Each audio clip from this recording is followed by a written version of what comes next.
Hi friends, ನಮಸ್ತೆ ಎಲ್ರಿಗೂ. ನಾನಿವತ್ತು ಸಿಂಪಲ್ಲಾಗಿ ಒಂದು ಸೊಪ್ಪಿನ ದಾಲ್ ಯಾವ ಥರ ಮಾಡೋದು ಅಂತ ತೋರಿಸ್ಕೊಡ್ತಿದ್ದೀನಿ. ಇಲ್ಲಿಗೆ 3 ಈರುಳ್ಳಿ, 3 ಟೊಮೊಟೊ, ಒಂದು ಅರ್ಧ ಕಟ್ಟಷ್ಟು ಸೊಪ್ಪನ್ನ ಹೆಚ್ಚಿಟ್ಕೋಬೇಕು ಸಣ್ಣದಾಗಿ. ಇನ್ನೊಂದು ಕಡೆ ಕುಕ್ಕರಿಗೆ 1 ಕಪ್ಪಷ್ಟು ತೊಗರಿಬೇಳೆ ಹಾಕಿ ಸ್ಮ್ಯಾಶ್ ಆಗೋ ಥರ ಬೇಯಿಸ್ಕೊಂಡಿರಬೇಕು. ಇಷ್ಟೆಲ್ಲ ರೆಡಿಯಾಗಾದ್ಮೇಲೆ ಒಂದು ಪಾತ್ರೆ ಇಟ್ಬಿಟ್ಟು ಅದಕ್ಕೆ ಒಂದು 3 ಸ್ಪೂನಷ್ಟು ಎಣ್ಣೆ ಮತ್ತು ಜಜ್ಜಿರುವಂಥ ಒಂದು 4 ಎಸಳು ಬೆಳ್ಳುಳ್ಳಿ ಹಾಕಿ ಚೆನ್ನಾಗಿ ಫ್ರೈ ಮಾಡಬೇಕು. ಅದಾದ ನಂತರ ಒಂದು 4ರಿಂದ 5 ಮೆಣಸಿನ್ಕಾಯಿನ ಮುರಿದಾಕಿ ಅದನ್ನು ಕೂಡ ಚೆನ್ನಾಗಿ ಫ್ರೈ ಮಾಡಿಕೊಂಡು ಸಣ್ಣದಾಗಿ ಹೆಚ್ಚಿರುವಂಥ ಈರುಳ್ಳಿನೂ ಕೂಡ ಎಣ್ಣೆಗೆ ಹಾಕ್ಕೊಂಡು ಚೆನ್ನಾಗಿ ಬಾಡಿಸ್ಕೋಬೇಕು.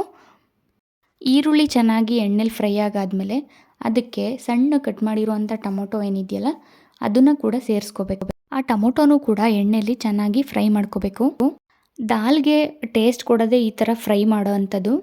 ಇದೆಲ್ಲ ಆದಮೇಲೆ ಆ ಸಣ್ಣದಾಗಿ ಕಟ್ ಮಾಡಿರುವಂಥ ಸೊಪ್ಪನ್ನು ಕೂಡ ಇದಕ್ಕೆ ಸೇರಿಸಿ ಸ್ವಲ್ಪ ಫ್ರೈ ಮಾಡ್ಕೋಬೇಕು.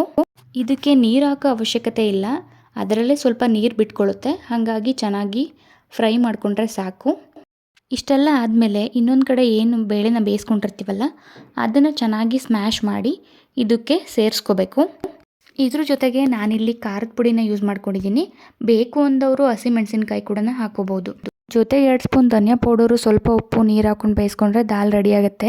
ಈ ರೆಸಿಪಿ ನಿಮಗೆ ಇಷ್ಟ ಆಗಿದ್ರೆ ಪ್ಲೀಸ್ ಶೇರ್ ಮಾಡಿ, ಸಬ್ಸ್ಕ್ರೈಬ್ ಮಾಡಿ, ಫಾಲೋ ಮಾಡೋದನ್ನ ಮರಿಬೇಡಿ.